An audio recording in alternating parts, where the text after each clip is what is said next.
yang menyatakan bahwa Majelis Ulama Indonesia itu sarang teroris dan tempat perampok, dan ini tentu sangat melukai perasaan dari kami sebagai pengurus Majelis Ulama Indonesia. Bila dilakukan suatu perdamaian, ya kita lakukan.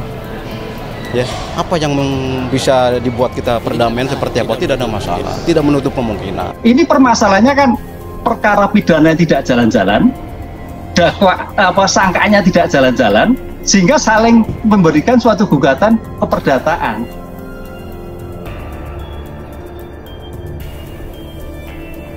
Anwar Abbas gugat balik Panji Gumilang 2 triliun jika tidak ingin berdamai. Lontarkan tuduhan yang hanya berdasar dari potongan-potongan TikTok atau ungkapan-ungkapan yang dipotong-potong di media sosial, kemudian ungkapan-ungkapan tersebut belum ditabayunkan kepada pihak klien kami, selanjutnya dia statementkan di media. Saya lihat TikTok, Panji Gumilang bilang saya komunis gitu ya.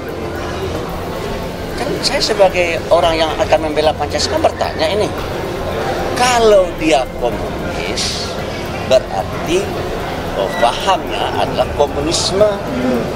Kalau dia menyatakan dia adalah komunis berarti ideologinya adalah ideologi komunis. Pertanyaan saya sebagai orang yang sangat menghormati Pancasila dan tahu tentang sistem-sistem ekonomi dunia ya, maka bagi saya ya kalau seandainya dia pahamnya komunisme dan ideologi komunisme ya menurut saya itu jelas-jelas bertentangan dengan Pancasila dan Undang-Undang 45. Kami akan gugat balik dengan material setengah rupiah, imaterial 2 triliun. Kenapa? Karena apa yang dia lakukan telah menggoyang persoalan-persoalan yang sesungguhnya sedang menjadi sorotan negara, tapi dialihkan ke lembaga lain yang sebetulnya tidak punya persoalan dengan dia. Jadi nanti pada saat eksepsi dan jawaban, kita akan gugat balik.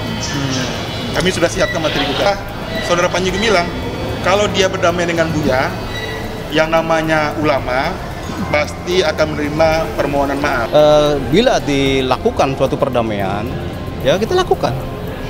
Ya, apa yang bisa dibuat kita perdamaian seperti apa, tidak ada masalah, tidak menutup kemungkinan. Kalau secara hukum acara dalam persidangan ada yang dikatakan dengan gugatan balik namanya rekonvensi, itulah sah-sah saja karena diatur oleh undang-undang. Nah, terus bagaimana kita langkahnya? Ya kita juga akan bisa membuktikan seperti apa. Kita akan proses, kita akan jawab dengan rekonvensinya, dengan jawab gugatan baliknya itu seperti apa. Ya kita akan persiapkan semuanya. Kalau apa yang disampaikan Pak Abbas dan MUI itu subjek hukum dalam kapasitasnya sebagai tokoh, kapasitasnya sebagai Majelis Ulama Indonesia yang punya tanggung jawab ketika ada informasi, ada pernyataan yang keliru, itu akan diluruskan. Itu tanggung jawab yang melekat pada organisasi. Ada banyak hal ya yang berkaitan dengan aspek keperdataan yang menyangkut marwah dari Majelis Ulama Indonesia. Ya. Pertama, dikatakan bahwa Majelis Ulama Indonesia itu sebagai sarang teroris, ya. Kemudian juga tempat rampok dan lain-lain, yang tentu saja ini tidak patut disampaikan oleh seorang pendidik yang menyatakan bahwa beliau adalah seorang pendidik, ya, seorang yang menyatakan bahwa beliau seorang profesor dan memiliki gelar akademik tinggi, yaitu seorang doktor. Tentu saja ini tidak pantas disampaikan di sosmed, apalagi ya di ruang publik, yang menyatakan bahwa Majelis Ulama Indonesia itu sarang teroris dan tempat perampok, dan ini tentu sangat melukai perasaan dari kami sebagai pengurus Majelis Ulama Indonesia. Ini permasalahannya kan perkara pidana tidak jalan-jalan, sangkaannya tidak jalan-jalan, sehingga saling memberikan suatu gugatan keperdataan. Itu Mbak, jadi belum ada bukti di mana negara ketegasan, kepolisian menentukan salah atau tidak, terbukti atau tidak, bukti kuat, tersangka atau tidak, menjadikan gamang dalam suatu penjelasan seperti itu. Wakil Ketua Umum Majelis Ulama Indonesia digugat oleh pimpinan Pondok Pesantren Al Zaitun Panji Gumilang dengan nilai 1 triliun ke Pengadilan Negeri Jakarta Pusat. Pada Rabu 26 Juli, Anwar Abbas didampingi oleh 18 pengacara mendatangi Pengadilan Negeri Jakarta Pusat untuk menghadiri sidang perdata perdana atas gugatan itu. Hanya saja sidang tersebut ditunda hingga 2 Agustus 2023 mendatang lantaran pihak MUI tidak hadir dalam persidangan itu. Sebab pihak tergugat hanya Anwar Abbas yang datang, sedangkan gugatan yang dilayangkan ada 2, yaitu Anwar Abbas dan MUI. Berkaitan dengan gugatan yang dilayangkan Panji Gumilang ke Anwar Abbas, kuasa hukum Wakil Ketua Majelis Ulama Indonesia Anwar Abbas, Ihsan Tanjung, menyebut jika kliennya bakal melayangkan gugatan balik kepada pimpinan Pondok Pesantren Al Zaitun Panji Gumilang sebanyak 2 miliar.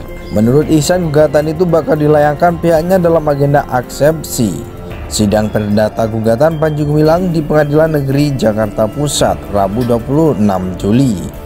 Jawaban kami udah lengkap, kami akan gugat balik dengan material setengah rupiah, imaterial 2 triliun, ujar Ihsan saat ditemui sebelum di persidangan Panji Gumilang vs Anwar Abbas digelar di PN Jakarta Pusat Rabu. Kenapa? Karena apa yang dilakukan Panji telah menggoyang persoalan-persoalan lain yang sesungguhnya telah menjadi sorotan negara, tapi dialihkan ke lembaga lain yang sebetulnya tidak ada persoalan dengan dia, imbuhnya. Kendati begitu, Ihsan menerangkan jika gugatan tersebut belum diajukan ke pihak pengadilan. Rencananya Ihsan bakal mengajukan gugatan itu pada saat eksepsi. Udah siap semua berkas gugatan, jadi nanti pada saat eksepsi dan jawaban akan kami gugat balik, jelas Ihsan. Sementara itu, saat ditanyai soal mediasi yang mungkin dilakukan Anwar Abbas, dia menyerahkan sepenuhnya kepada Panji Gumilang. Pasalnya, kata dia, apabila ada itikad baik Panji Gumilang meminta maaf, maka Anwar akan memaafkan. Namun sebaliknya, jika Panji bersikukuh menyerang kliennya, maka pihak Anwar Abbas tak akan gentar menanggapi serangan tersebut. Terserah Panji, kalau dia berdamai dengan Buya dan pasti akan menerima permohonan maaf. Tapi kalau mau menyerang dalam Islam diajak jangan mundur, serang balik. Kalau musuh minta maaf, kami maafkan, pungkasnya.